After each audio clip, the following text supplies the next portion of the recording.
Good morning student. आज हम पढ़ेंगे एटॉमिक स्ट्रक्चर। ये हमारा बीएससी फर्स्ट ईयर का इनऑर्गेनिक फर्स्ट चैप्टर है, जिसमें हमको एटॉमिक स्ट्रक्चर के बारे में पढ़ना है। एटॉमिक स्ट्रक्चर के बारे में पढ़ने से पहले ठीक है, उनको कौन दिया, उनके बारे में सारी जानकारी हमको स्टेप टू स्टेप आगे पढ़ना है, कंटिन्यू करना है। ठीक है, हम जान लेते हैं एटॉमिक स्ट्रक्चर। ठीक है, एटॉमिक स्ट्रक्चर को डाल्टन ने 1803 में सबसे पहले दिया था। ठीक है, उन्होंने बताया कि जो एटम्स है हमारा, ठीक है, एटम जो है आपका कोई भी पदार्थ का, मतलब किसी भी कोई पदार्थ का सबसे छोटा मॉलिक्यूल्स होता है एटम्स।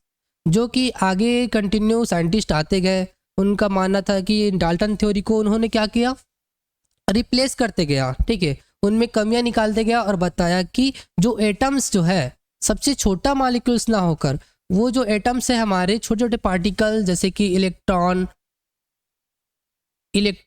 प्रोटॉन, न्यूट्रॉन, इन सब पार्टिकल से मिलकर बना हुआ है। तो यहाँ पर हमारा जो डाल्टन का जो थ्योरी था वो यहाँ पर गलत साबित होता है।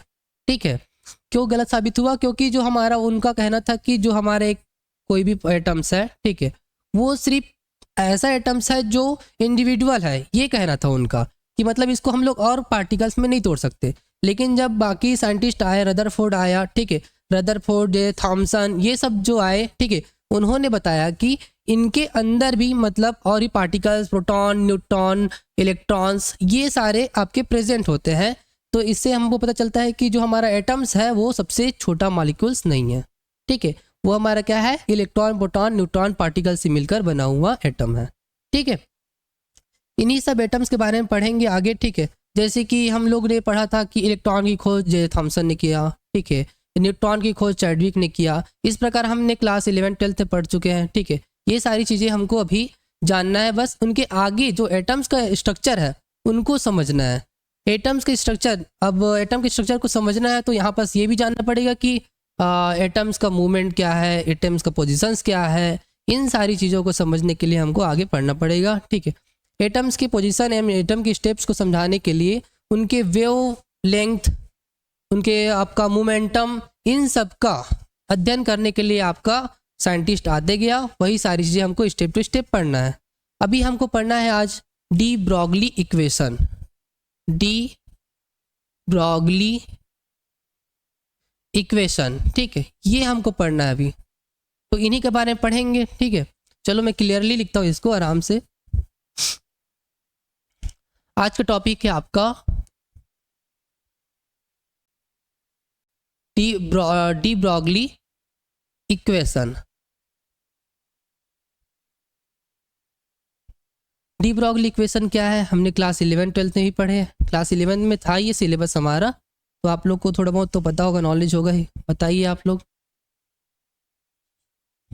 डुअल नेचर शो करता है। ठीक है, चलो इतना काफ़ी जानकारी। ये होता है कि सन 1924 में, ठीक है, आपके डी ब्रॉगली साहब ने क्या किया कि यहाँ पास एटम्स के स्ट्रक्चर को समझाना है, तो वो क्या बताया कि जैसे प्रकाश के कण होते हैं, ठीक है, प्रकाश जो होता है डुअल नेचर करता है। वो अगर स्कैटर कर रहे किसी चीज़ में, ठीक है, तो पार्टिकल्स की तरह स्कैटर करता है। ठीक है, और उनका वेव नेचर तो हम लोग को पता ही है। ठीक है, वो क्या करता है, तरंग शो करता है। क्या करता है, तरंग शो करता है। उसी प्रकार जैसे कि पार्टिकल्स मूवमेंट करता हुआ कोई पार्टिकल्स, न्यूट्रॉन, प्रोटॉन, इलेक्ट्रॉन, ये भी हमारा क्या है, neutron, electron, neutron and proton, ये सारे पार्टिकल्स भी क्या करते हैं, मूवमेंट करते समय वेव नेचर शो करते हैं। और साथ में इनका गुण तो प्रॉपर्टीज है ही कि ये पार्टिकल्स है। ठीक है, तो इस टाइप के कैरेक्टर को क्या बोलते हैं, डुअल नेचर, और इसी को बताया डी ब्रॉगली इक्वेशन। ठीक है, इस इक्वेशन को क्या बोलते हैं, थ्योरी को डी ब्रॉगली इक्वेशन। ठीक है, अब हमको डी ब्रॉगली इक्वेशन निकालना है। ठीक है, इनके लिए अलग अलग साइंटिस्ट आए, एक प्लैंक कांस्टेंट आया, ठीक है, और दूसरा आपका आइंस्टीन आया। इन दोनों ने मिलकर क्या किया, डी ब्रॉगली इक्वेशंस को शो किया। ठीक है, जिनके अनुसार क्या था आपका, lambda is equal h upon m c, ये हमारा इक्वेशन है डी ब्रॉगली इक्वेशन। ठीक है, आपका एक क्वेश्चन यहाँ से बनता है कि डी ब्रॉगली है क्या, ठीक है, या फिर डुअल नेचर है क्या, वो क्वेश्चन बनता है। तो आपको बताना पड़ेगा कि जैसे प्रकाश के कण, प्रकाश हमारे वेवलेंथ एंड पार्टिकल्स के दोनों की तरह बिहेव करते हैं, उसी प्रकार आपकी गति करते, मोमेंटम करते हुए जो पार्टिकल जैसे कि न्यूट्रॉन, प्रोटॉन एंड इलेक्ट्रॉन जैसे कण है, वो भी आपके वेव नेचर शो करते हैं जिसको हम डुअल नेचर कहते हैं।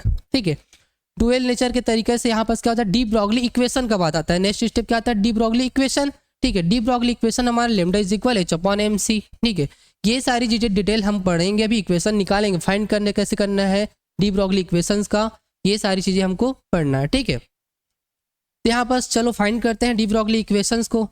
डी ब्रॉगली इक्वेशंस को समझाने के लिए दो साइंटिस्ट आया जिन्होंने बताया, एक प्लांक कांस्टेंट बताया। ठीक है, प्लांक कांस्टेंट एंड आपका आइंस्टीन आया, उन्होंने बताया। ठीक है, प्लांक कांस्टेंट के हिसाब से आपका ई एनर्जी जो होता है एच न्यू के इक्वल होता है।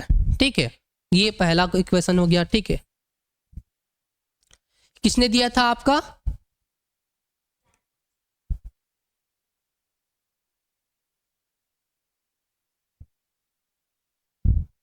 According to Planck. ठीक है,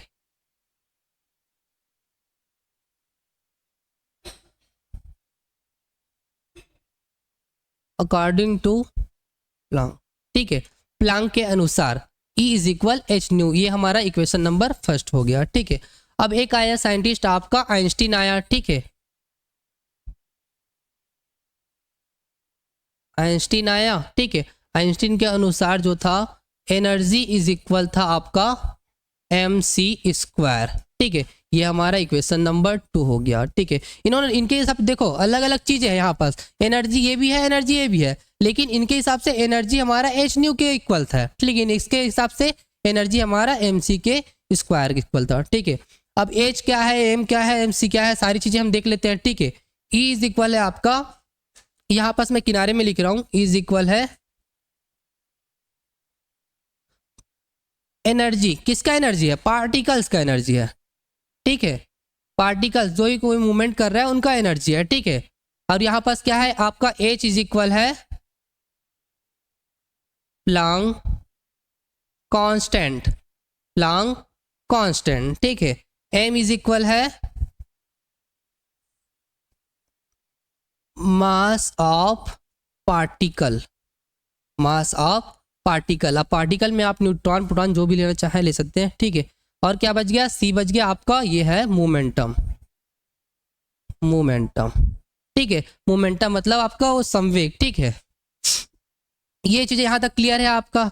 अब हमको करना क्या है, यहाँ पास ये दोनों इक्वेशन मिल गया, अब हमको इन्हीं दोनों इक्वेशंस को आपस में कंबाइन करके हमारे क्या हो जाएगा, जो आपका ये निकलेगा। ठीक है, इसके कंबाइन करने से क्या हो जाएगा, जो राइट साइड है, सॉरी लेफ्ट साइड है, लेफ्ट साइड कट गया हमारा जो सेम है। ठीक है, बच क्या गया राइट साइड, तो एक साइड आपका ये हो गया इज इक्वल आपका ये एम सी स्क्वायर हो गया, ये हो गया। ठीक है, यहाँ तक समझ में आता है।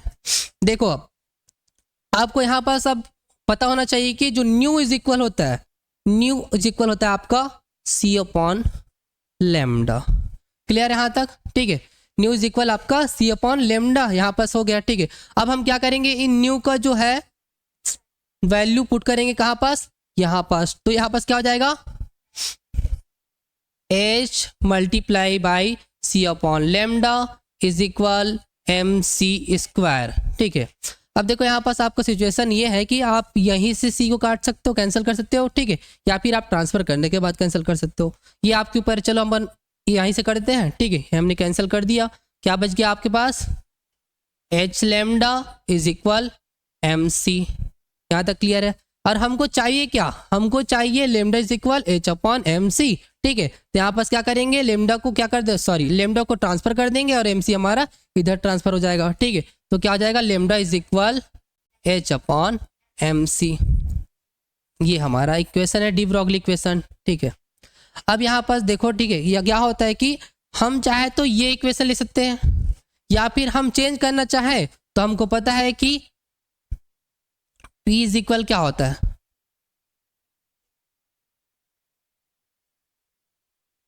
M c. ठीक है, तो हम एम सी की जगह यहाँ पास ये भी शो कर सकते हैं ना। ठीक है,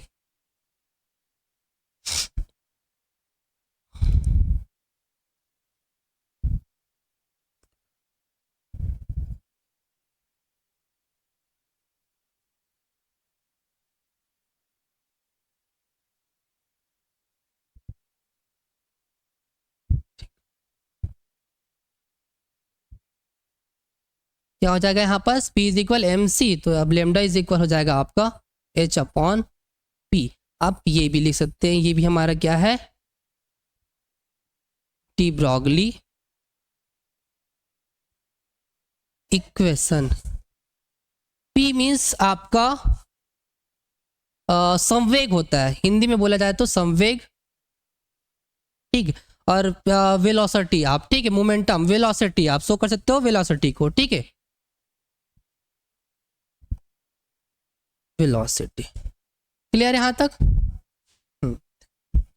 यहाँ तक समझ में आ गया आप लोग को? लेकिन हमने अभी तक यहाँ पास क्या क्या पढ़ा, वेवलेंथ जाना, ठीक है, फ्रीक्वेंसी, आवृत्ति, ठीक है। ये न्यू क्या था आपका, सॉरी यहाँ पास मैं न्यू ऐड करना भूला था, आप लोग बताया भी नहीं, ठीक है। न्यू इज इक्वल है फ्रीक्वेंसी, फ्रीक्वेंसी हिंदी में बोलते हैं आपका आवृत्ति। क्या बोलेंगे? आवृत्ति, ये चीजें है, ठीक है।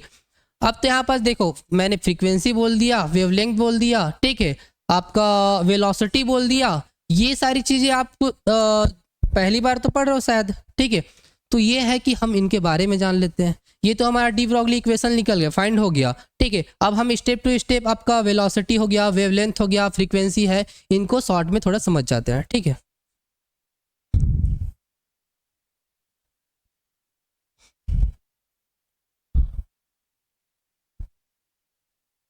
जैसे हमारा क्या था आपका वेवलेंथ, वेवलेंथ, ठीक है। हिंदी में क्या बोलेंगे, हिंदी में क्या बोलेंगे, तरंग दैर्ध्य, ठीक है, तरंग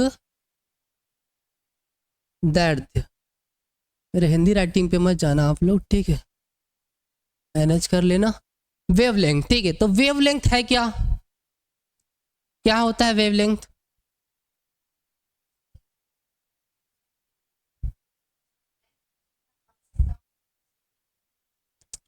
देखो सबसे पहले तो वेवलेंथ का हमारा होता क्या है एक्चुअल में, ये होता है जैसे कि आपका है कोई पार्टिकल्स मूवमेंट कर रहा है, ठीक है, तो मूवमेंट करता है तो आपका डायरेक्टली सीधे नहीं मूवमेंट करता, ठीक है। अगर किसी चीज को आप धक्का दोगे, ठीक है, तो डायरेक्टली एकदम सीधे नहीं जाएगा, क्या करके यहाँ पास, ठीक है, ये मूवमेंट करता है इस टाइप का जिगजैग फॉर्म में, ठीक है, इस टाइप का मूवमेंट करता है। तो यहाँ पास हम बात कर रहे हैं अगर वेवलेंथ का, ठीक है, तो वेवलेंथ होता है अगर हमारे को भी एक टाइम पे, प्रॉपर टाइम पे, ठीक है, इस पॉइंट और आपका ये पॉइंट, इसको बोलते हैं शिखर। क्या बोलेंगे? शिखर, ठीक है। इंग्लिश में क्या बोलेंगे आप यहाँ पास? पिक, ठीक है। किसी दो शिखर के पोजीशंस को, ठीक है, दो शिखर के पोजीशंस की लंबाई को, इस लंबाई को हम बोलते हैं वेव लेंथ, ठीक है। लेंथ मतलब आपका लंबाई, ठीक है, ये हो गया आपका। तो दो, हाँ ठीक है, इसको डिनोट करते हैं किससे, आपका वेवलेंथ को आप लोग आप डिनोट करते हैं लेमडा से। ये हमारा क्या था, वेवलेंथ, तरंग दैर्ध्य। इन सब का डेफिनेशन मैं अपने नोट में प्रोवाइड करवा दूंगा आप लोग को, डेफिनेशन का टेंशन मत लेना, आप लोग समझने के प्रयास करें, ठीक है। नेक्स्ट स्टेप है आपका, अगर मानते हैं फ्रीक्वेंसी की बात करते हैं, क्या सेकंड आपका, ये पहला हो गया, दूसरा आपका फ्रीक्वेंसी, क्योंकि ये सारी चीज़ें आपके 2 मार्क्स क्वेश्चन में बनते हैं, तो ध्यान रखना ये सारी चीज़ें आप इग्नोर नहीं करना, एग्जाम में आता ही है। फ्रीक्वेंसी मतलब आवृत्ति। आवृत्ति क्या होता है?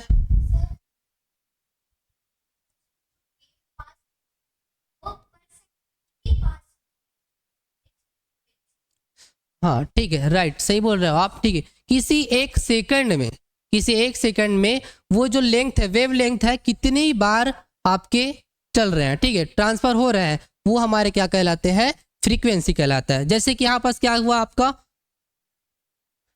यहाँ से यहाँ तक गए, यहाँ तक गए, यहाँ से ये मूवमेंट हो रहा है, ठीक है, तो यहाँ से यहाँ तक की एक हमारा हो गया वेवलेंथ हो गया, ठीक है, यहाँ से यहाँ तक की सेकेंड वेवलेंथ हो गया, ठीक है। तो आपका यहाँ पास एक सेकेंड में, ठीक है, 1 सेकेंड में कितने आपके वेवलेंथ को कवर कर रहा है, ठीक है, वो हमारा क्या कहलाता है, फ्रीक्वेंसी कहलाता है, ठीक है। मतलब एक शिखर, एक आपका लोअर, एक अपर एंड एक लोअर, दोनों को कंप्लीट करने में कितने कंप्लीट कर रहे हैं, वो हमारा फ्रीक्वेंसी कहलाता है। किसने टाइम में? 1 सेकेंड में, ठीक है, ये हमारा है फ्रीक्वेंसी, आवृत्ति, ठीक है। 1 सेकेंड में, ठीक है। इसे किसे डिनोट करते हैं? न्यू से, न्यू बोलते हैं, ठीक है।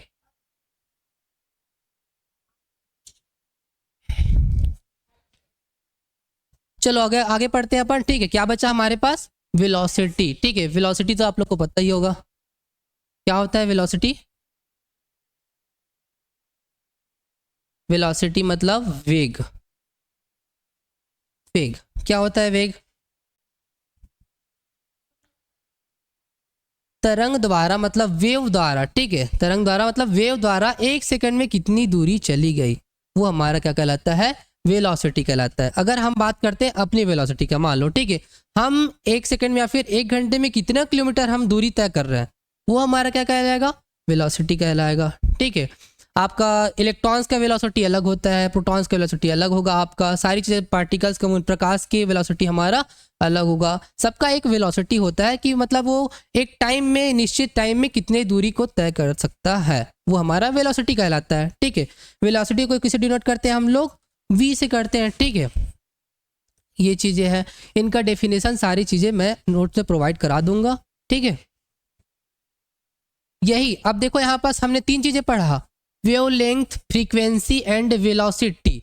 इनका आपस में एक रिलेशन इक्वेशन है जिसको बोलते हैं nu is equal c upon lambda, ठीक है। Nu is equal c upon lambda, ठीक है। और आपको पता है यहाँ पर सी क्या है?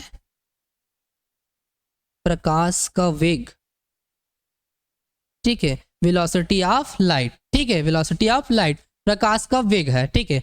यहाँ पर अगर सी की जगह यहाँ पर वी शो किया हूँ ना मैं, आपका वेलोसिटी मैंने पहले भी बता दिया था कि यहाँ पर सी भी शो कर सकते हो आप, ठीक है। ये चीज़ें आपका क्लियर होता है क्योंकि तीनों का रिलेशन हमारा ये इक्वेशन बताता है और ये इक्वेशन आपका शो होता है डी ब्रॉगली इक्वेशन में, ठीक है। तो ये सारी जानकारी आपको पता होनी चाहिए। यहाँ तक आपके एग्जाम में आने वाले क्वेश्चन टॉपिक बन सकता है कि डी ब्रॉगली डुअल नेचर क्या है और साथ में डी ब्रॉगली इक्वेशन को समझाइए। ये क्वेश्चन आपका बनेगा, डायरेक्टली आपका बनता है और 3 मार्क्स का बनेगा, आपको कवर करना रहेगा। ये हो गया, ठीक है। अब स्टेप टू स्टेप हम आगे बढ़ेंगे तो यहाँ पास क्या होता है कि हाइजेनबर्ग आता है, ठीक है। हाइजेनबर्ग अपना थ्योरी दिया था अनिश्चितता का सिद्धांत, अनसर्टेनिटी प्रिंसिपल, ये दिया था, ठीक है। उन्होंने ये क्यों दिया? देखो हमको पता चल गया कि उनका, हमको वेलोसिटी पता चल गया, ठीक है। उनका वेव नेचर पता चल गया, ठीक है। ये सारी चीज़ें हमको पता चल गया तो ये भी है ना कि हमारा वो फिक्स पोजीशंस कहाँ पास रहता है, ठीक है। और उनका वेलोसिटी हम पता लगाएं तो अगर पोजीशन का पता लगा पाएंगे कि नहीं, या फिर पोजीशन का पता लगाते हैं तो वेलोसिटी हमको मिलेगा कि नहीं। क्योंकि देखो यहाँ पास होता क्या है, अगर मैं यहाँ पास मूवमेंट कर रहा हूँ, ठीक है, इधर उधर मूवमेंट कर रहा हूँ तो आप लोग मेरा एक पोजीशन नहीं बता पाओगे, ठीक है। मेरा एक फिक्स पोजीशंस क्या है वो आप नहीं बता पाओगे, आप बता पाओगे मेरी मोमेंटम कि मैं कितना मूवमेंट कर रहा हूँ एक टाइम पे, ठीक है। लेकिन आप पोजीशन नहीं बताओगे। अगर मैं यहीं रुक गया तो आप मेरा मूवमेंट नहीं बता पाओगे, पोजीशन बता पाओगे लेकिन मूवमेंट नहीं बताओगे। तो यही आपका क्या करता है कि हम किसी पार्टिकुलर इलेक्ट्रॉन का बात कर ले या फिर लाइट का बात कर ले कि दोनों का हम क्या करते हैं सॉरी यह है कि एक साथ हम पता नहीं लगा सकते। और इन्हीं को बताने के लिए, इन्हीं को समझाने के लिए हाइजेनबर्ग ने अपना थ्योरी दिया, हाइजेनबर्ग अनसर्टेनिटी प्रिंसिपल इसको बोलते हैं, ठीक है। आगे हम उसी को पढ़ते हैं यहाँ पास।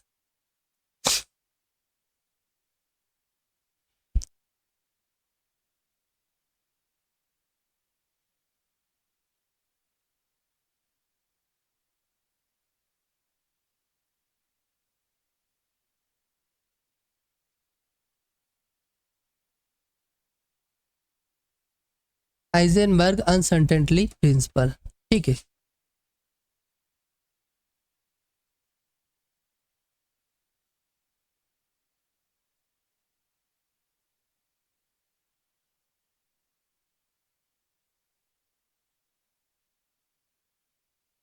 हाइजेनबर्ग का निश्चितता सिद्धांत, ये आपका थ्योरी है, ठीक है। ये क्यों दिया मैंने समझाया, ठीक है। इनके हिसाब से अकॉर्डिंग टू हाइजेनबर्ग उन्होंने बताया अपना, ठीक है, थ्योरी की हम किसी भी पार्टिकल्स का, ठीक है, फिर मूवमेंट करता हुआ पार्टिकल्स का हम पोजीशन एंड मोमेंटम को एक साथ शो नहीं कर सकते, ठीक है। तो उसी को बताने के लिए यहाँ पास थ्योरी दिया, उनके हिसाब से थ्योरी क्या था आपका, किसी क्षण किसी अति सूक्ष्म पार्टिकल्स, मतलब क्या है, किसी लिमिट टाइम में, एक फिक्स टाइम में हम किसी पार्टिकल्स की मोमेंटम एंड उनके पोजीशंस दोनों को एक साथ डिफाइन नहीं कर पाएंगे। अगर हमको पोजीशंस पता होती है तो हम मोमेंटम नहीं निकाल सकते, और यदि हम मोमेंटम निकालना चाहें तो हमको पोजीशंस की वैल्यू नहीं पता, मतलब आपका वैल्यू फाइंड नहीं हो पाएगा, ठीक है। ये सारी चीज़ें कौन बताया, आपका हाइजेनबर्ग का बताया, ठीक है। हाइजेनबर्ग ने एक इक्वेशन दिया, ठीक है।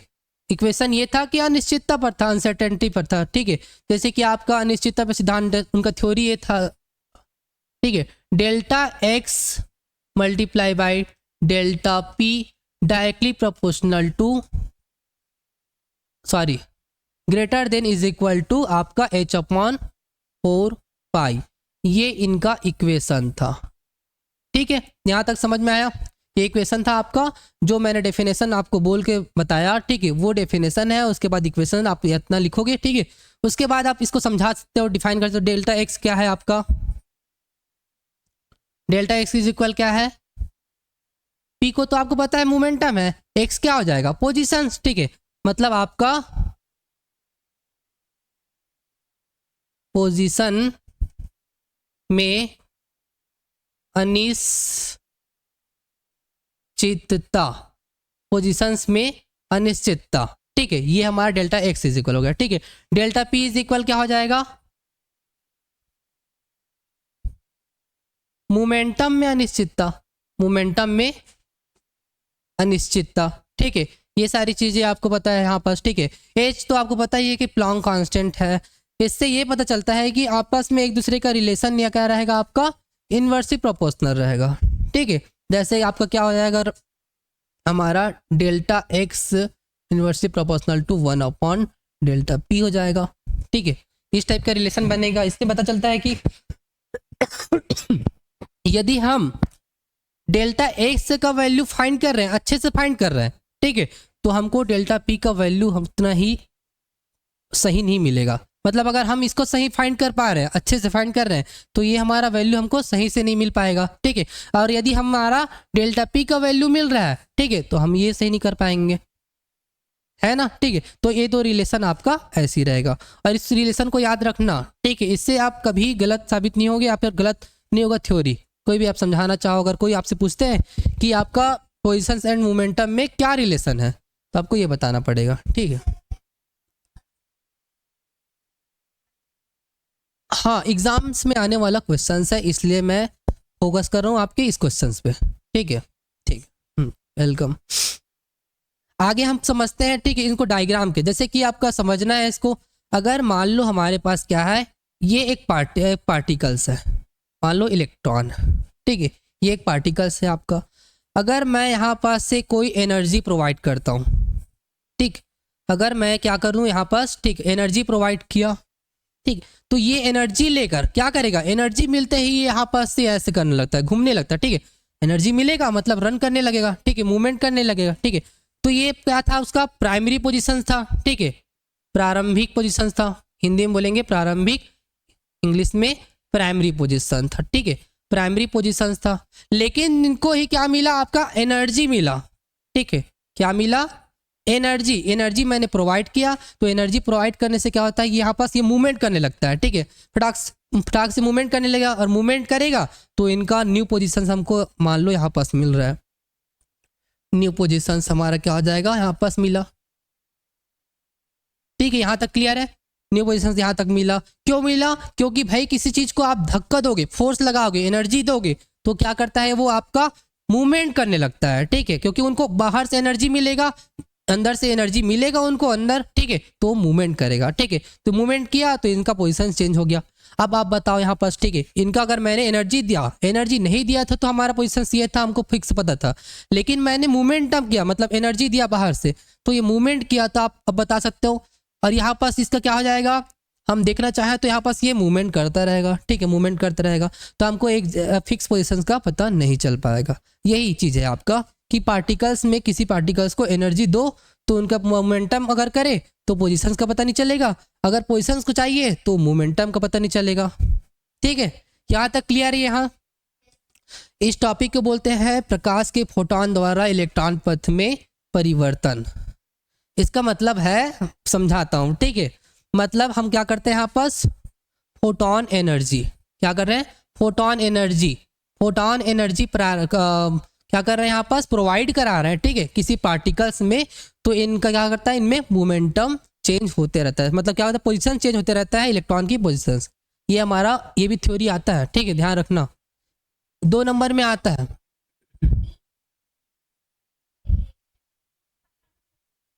फोटॉन्स छोटा पार्टिकल्स नहीं है, फोटॉन्स बहुत सारे एनर्जी का एक गुच्छा है, ठीक है, बहुत सारे एनर्जी से मिलकर वो बना हुआ है। यहाँ पास एक फोटॉन्स बोलने से आपका लाखों करोड़ों बहुत सारे एनर्जीज उसमें प्रेजेंट है, ठीक है, एक गुच्छा है पार्टिकल्स, ऐसे बहुत सारे एनर्जी मिलकर ये फोटॉन्स एक बना होता है, ठीक है। 1 फोटॉन, हाँ ठीक है, आप बोल सकते हो, वही मैंने बोला था हिंदी में कि ये एनर्जी का एक गुच्छा है, ठीक है, पैकेट ऑफ एनर्जी, ठीक है। ये सारी चीजें हैं। यहाँ तक मैंने आपका हाइजेनबर्ग समझा दिया, डी ब्रॉगली समझा दिया, ठीक है। इनके बाद हमको और भी इनके बारे में जानना है। हाँ बताइए।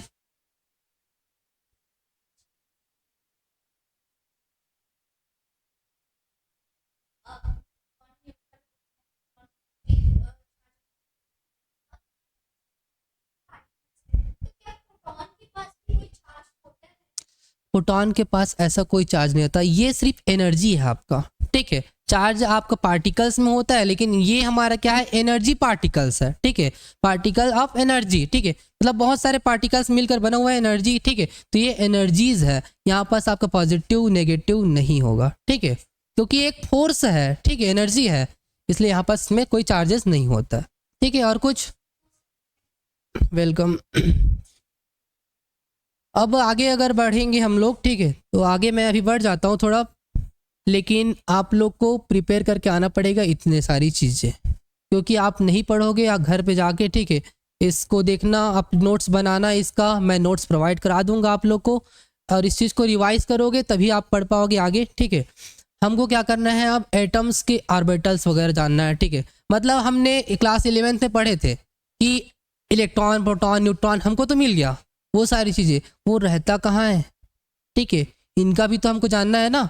तो एटम स्ट्रक्चर हम पढ़ क्यों रहे हैं, इलेक्ट्रॉन की पोजीशंस, न्यूट्रॉन की पोजीशन, प्रोटॉन्स पोजीशंस, वो सारी कहाँ है, ये सारी चीज़ें हमको समझना है, ठीक है। तो स्ट्रक्चर थोड़ा देख लेते हैं अपन।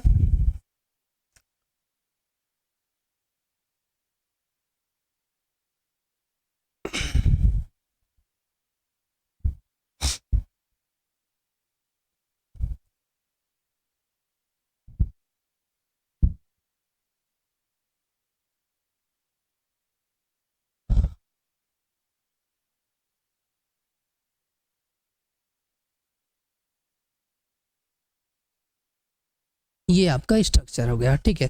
स्ट्रक्चर में हमको पढ़ना है कि इलेक्ट्रॉन्स कहाँ रहते हैं, प्रोटॉन्स कहाँ रहते हैं, न्यूट्रॉन्स कहाँ रहते हैं, वो सारी चीज़ें, ठीक है। तो बताया था कि रदरफोर्ड ने जब अपना स्कैटरिंग मॉडल दिया आपका, ठीक है, कौन दिया था, रदरफोर्ड ने, ठीक है, अपना स्कैटरिंग मॉडल दिया था। उन्होंने क्या किया था कि अल्फा पार्टिकल्स को गोल्ड फॉइल में उन्होंने स्कैटरिंग करवाया था, ठीक है। मतलब ये हमारा क्या हो गया, एक गोल्ड फॉइल है, गोल्ड फॉइल हो गया, ठीक है, मतलब सोने की एक पतली प्लेट है, ठीक है, बहुत पतली प्लेट ना, ठीक है, ये पतली प्लेट है, इसमें उन्होंने अल्फा पार्टिकल्स, ठीक है, अल्फा पार्टिकल्स को क्या किया था, बमबारी किया था, ठीक है, एक हिसाब से आप बोल सकते हो बमबारी किया था, ठीक है, हिंदी में बोले बमबारी और बाकी इंग्लिश में बोलते हैं स्कैटरिंग, ठीक है। ये स्कैटरिंग जब इन पर कराया तो हमको एक प्लेट पर, ठीक है, एक प्लेट पर हमको बहुत सारी चीज़ें जानकारी मिला, ठीक है। वो जानकारी आपका ये था कि आपके यहाँ पास से हमारा जो अल्फा पार्टिकल्स है गोल्ड फाइल में जब टकराया, ठीक है, ये हमारे क्या एक मेटल्स हो गया, ठीक है, इन पर टकराया तो कुछ पार्टिकल्स यहाँ से डायरेक्टली आपके बाहर हो जा रहे थे, क्या हो रहे थे आपके पार्टिकल्स, कुछ पार्टिकल्स आपके सीधे प्लेट से बाहर हो जा रहे थे, ठीक है। एक पोजिशन ये था, ठीक है। दूसरी पोजिशन था कुछ पार्टिकल्स हमारा यहाँ पास, ठीक है, यहाँ पास टकराने के बाद आप क्या कर रहे थे, यहाँ पास ये वापस चला जा रहा था, ठीक है। ऐसे टकराने के बाद आपका हल्का रिफ्लेक्ट ना, ज़्यादा रिफ्लेक्ट नहीं, आपका थोड़ा रिफ्लेक्ट, ठीक है, ये होने लगा। आप इसको ऐसे शो कर सकते हो आप, ठीक है, ये थोड़ा सा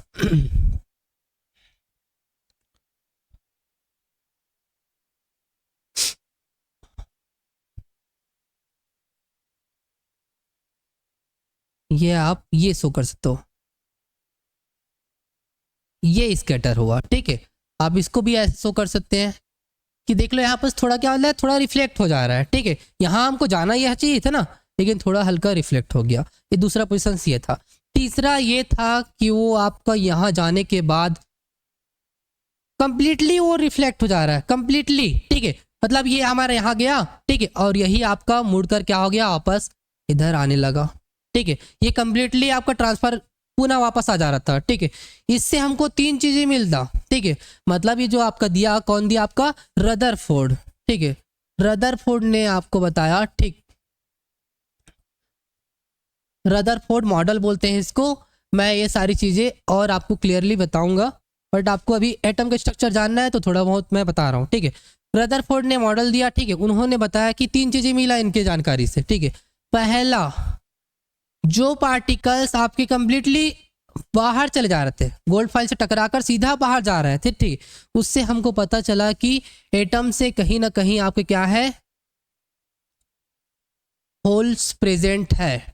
क्या है, आपके होल प्रेजेंट थे, मतलब उसमें होल मौजूद है, मतलब एटम्स के स्ट्रक्चर में कुछ ना कुछ होल्स मौजूद है, प्रेजेंट है, ठीक है। जिनकी वजह से क्या होता है, जो अल्फा पार्टिकल्स है वो बाहर क्लियरली निकल जा रहा था, ठीक है।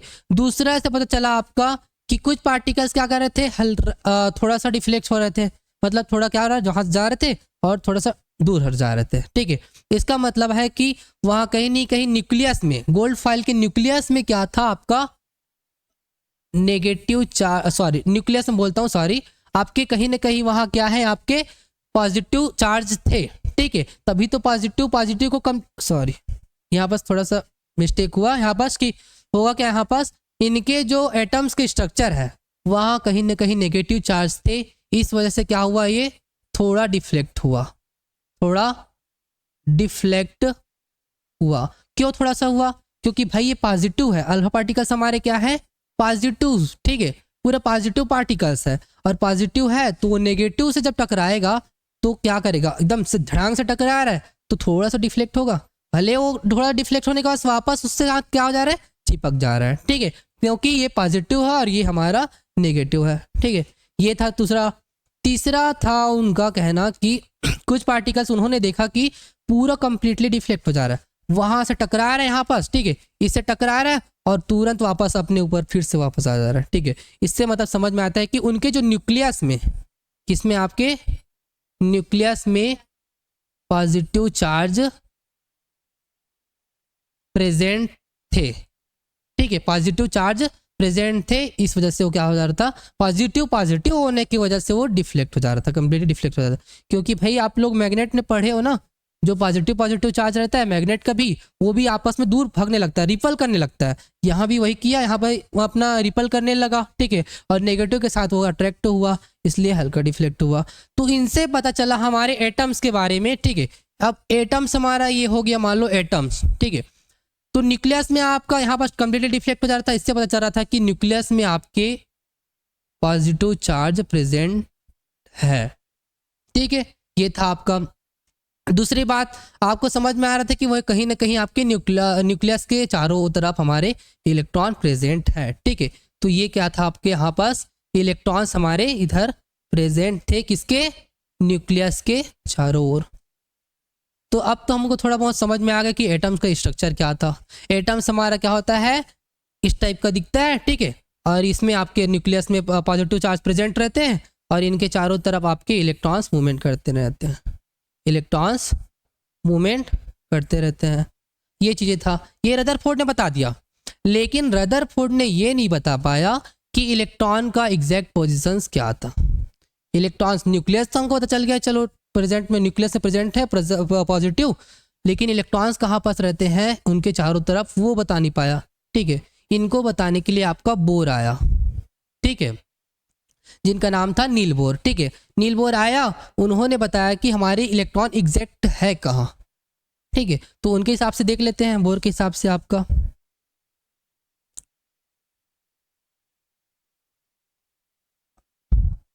बोर मॉडल के हिसाब से देखें तो नील बोर ने क्या बोला आपका,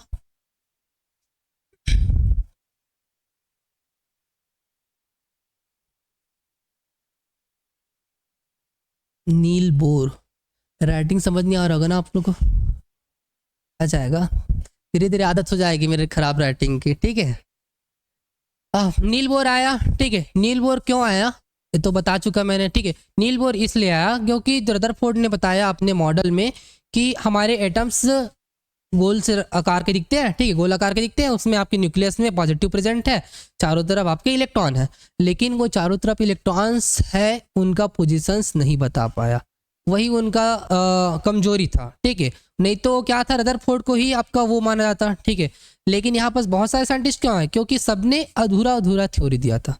ये भी दिया रदरफोर्ड ने, लेकिन ये नहीं बता पाया कि इलेक्ट्रॉन कहाँ रहते हैं। इनको अब आते हैं ना, जैसे कि बहुत सारे आएंगे कि बिल्डिंग बनाना है तो अपना अपना थ्योरी देंगे। यहाँ तो कुछ थ्योरी बना लिए, एक साइंटिस्ट आया वो बता दिया। ठीक है, या फिर बोल सकते हैं इंजीनियर, अब इंजीनियर आया वो उसने बनवा दिया आपका सारे रूम्स वगैरह, लेकिन क्या हो गया कि यहाँ पास अरे इस वाले पास स्पेस तो ज़्यादा रह गया। ठीक है, कोई और साइंटिस्ट आएगा यहाँ पास और कुछ और बनवा देगा। ठीक है, मतलब कोई और आपका इंजीनियर आ रहा है कुछ और दे दे रहा है। ये सारी चीज़ें यहाँ भी तो होता है, साइंटिस्ट आते जाते हैं, उनका गलती निकालते हैं और अपना थ्योरी देते हैं। ठीक है, वो फिर कुछ ना कुछ कमी छोड़ दे रहेगा, आगे और आएंगे।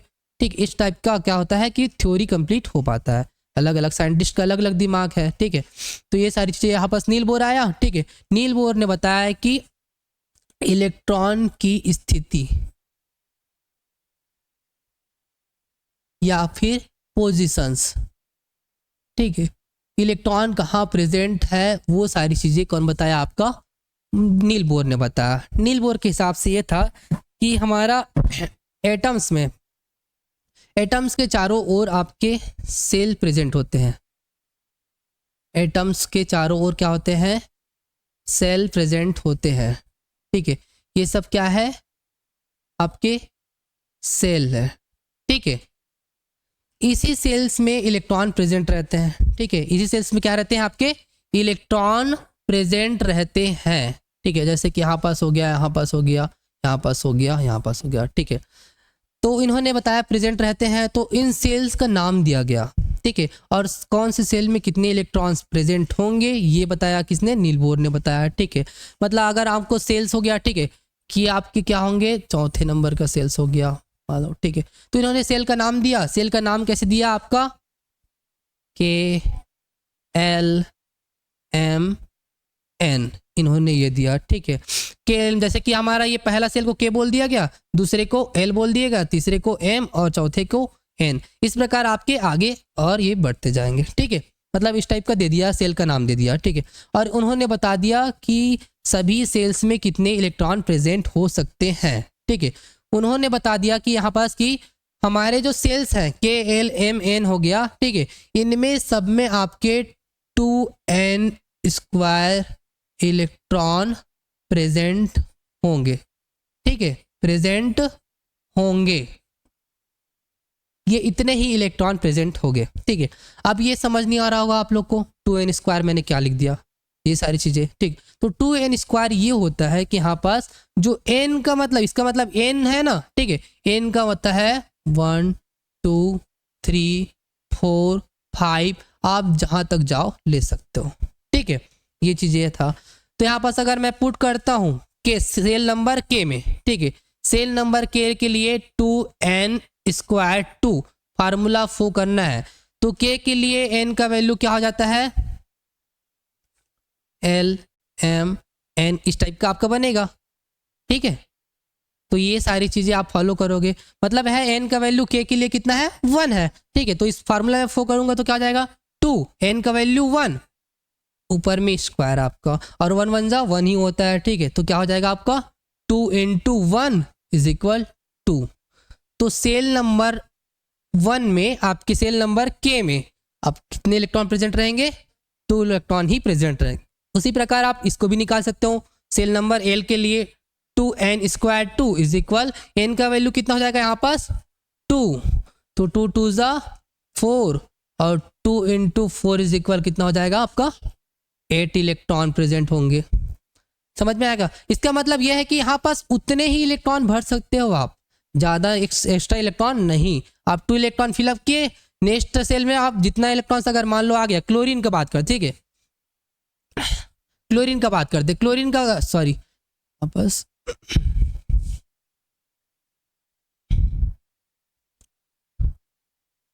क्लोरीन का एटॉमिक नंबर होता है मान लो 17 होता है। कितना होता है आपका 17 होता है, ठीक है। 17 को इलेक्ट्रॉन्स को फिलअप करना है, ठीक है। तो किसमें फिलअप होगा ये मैं स्टेप नेक्स्ट बताऊंगा अभी, ठीक है। पहले ये कंप्लीट कर लो आप। एन का वैल्यू हो गया, ठीक है, KL एम में कितना हो जाएगा 2n² 2 इज इक्वल 2 × 3² आपका 3 3 = 9, 2 × 9 इज इक्वल आपके 18 इलेक्ट्रॉन। लास्ट में कितना हो जाएगा आपका KLM n सेल, ठीक है। कितना सेल आपका n सेल, n में हो जाएगा 2n² इज इक्वल 2 × 4² 2 × कितना हो जाएगा 4 4 ज़ा सॉरी 4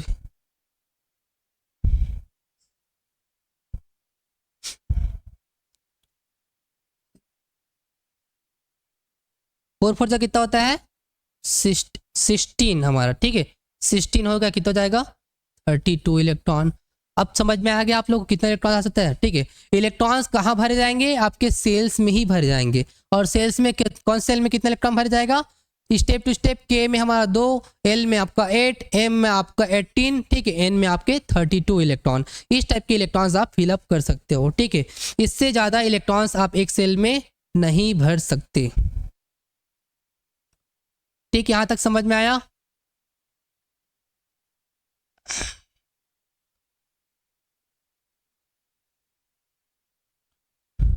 ठीक है, ये बताया, ठीक है। अब इनके अनुसार यहाँ पास ये तो हमने जान लिया, लेकिन यहाँ पास होता क्या है आगे अगर हम बढ़ते हैं, ठीक है, आगे अगर बढ़ते हैं, अगर सेल हम बात कर रहे थे इलेक्ट्रॉन्स फिलअप करने का, जैसे कि, ठीक है, हम ले लेते हैं एटॉमिक नंबर। एटॉमिक नंबर किसको ले लें अपन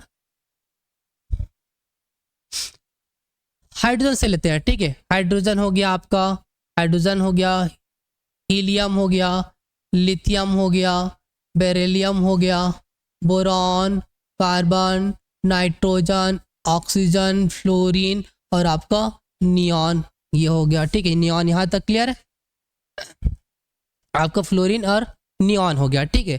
फिर आपके क्या हो जाता है नियॉन से आगे हम बढ़े तो sodium, magnesium, aluminium, silicon, phosphorus, sulphur, chlorine, argon, potassium और आपका कैल्शियम हो गया, ठीक है।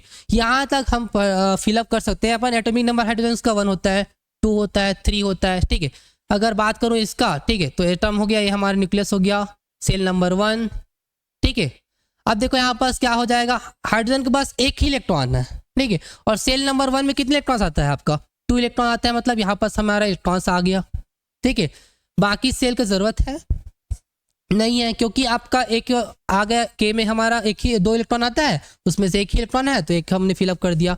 इसमें अगर बात करें यहाँ पास तो कितना इलेक्ट्रॉन्स हो जाएगा 1 और 2 इलेक्ट्रॉन्स हो जाएगा, ठीक है। इसमें आपका क्या हो जाएगा 1 और 2। भाई आपको पता है इलेक्ट्रॉन तो यहाँ पास तो 2 ही भर सकते हैं ना, अब कहाँ भरेंगे, तो इसको अब इलेक्ट्रॉन के लिए क्या होता है नेक्स्ट सेल आता है, ठीक है।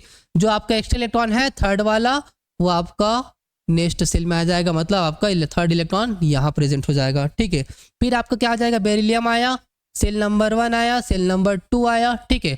क्या हो यहाँ पास 2 इलेक्ट्रॉन भर लिए, तीसरा यहाँ भर दिए, चौथा यहाँ भर दिए, ठीक है। यहाँ तक क्लियर है। नेक्स्ट आएगा, फिर आप स्टेप टू स्टेप क्या हो जाएगा 5वां यहीं भरोगे, ठीक है। फिर आपका 6वां क्या हो जाएगा यहीं आएगा, 7वां आएगा, 8वां आएगा, 9वां आएगा और आपका 10th, ठीक है। मतलब आप क्या कर लिए, पहले सेल में कितना इलेक्ट्रॉन भरे 2 इलेक्ट्रॉन, सेकेंड सेल में कितना हुआ 1 2 3 4 5 6 7 8, ठीक है। इतना ही भर पाएंगे हम लोग, ठीक है। अब स्टेप टू स्टेप आता है, बढ़ोगे आप लोग, यहाँ पास क्या जाएगा, जैसे सोडियम का बात है, मैं बीच बीच से इसलिए बता रहा हूँ क्योंकि आप स्टेप टू स्टेप करते रहना और सारी चीज़ें हो जाएगा।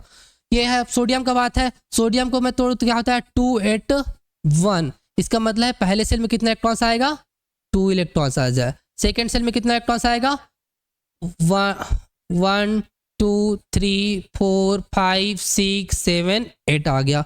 मतलब आपका एक इलेक्ट्रॉन बच ही गया है ना, तो कहाँ जाएगा, सेल नंबर 3 में जाएगा, यहाँ इलेक्ट्रॉन भर जाएगा। ठीक है, इस टाइप आप इलेक्ट्रॉन भरोगे। बात करते हैं आगे, अगर फास्फोरस का बात करता हूँ मैं, फास्फोरस का एटॉमिक नंबर 15 होता है। ठीक है, तोड़ेंगे तो क्या आ जाएगा 285 हो जाएगा।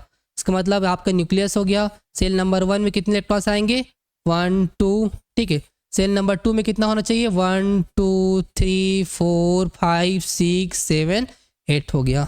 ठीक है, कितना बच गया, 5 बच गया, वो आपके नेक्स्ट सेल में आएगा। ठीक है, 1 2 3 4 5, इस टाइप का आपका 5वां इलेक्ट्रॉन आ गया। मतलब आपका क्या करना है कि सेल नंबर 1 में 2 ही भरना है, सेल नंबर 2 में 8 भरना है, सेल नंबर 3 में 18, उसके बाद एक्स्ट्रा आया तो आप सेल नंबर 4 में जाओगे। ठीक है, सेल नंबर 14 में कितना भरेंगे, 32 भरेंगे। इस टाइप के आपके इलेक्ट्रॉन प्रेजेंट होते जाएंगे। मतलब ये हमारा कौन बताया, बोरबरी ने अपना थ्योर दिया। ठीक है, यहाँ तक हमको समझ में आ गया, इलेक्ट्रॉन भर लिए, सारी चीज जान गए।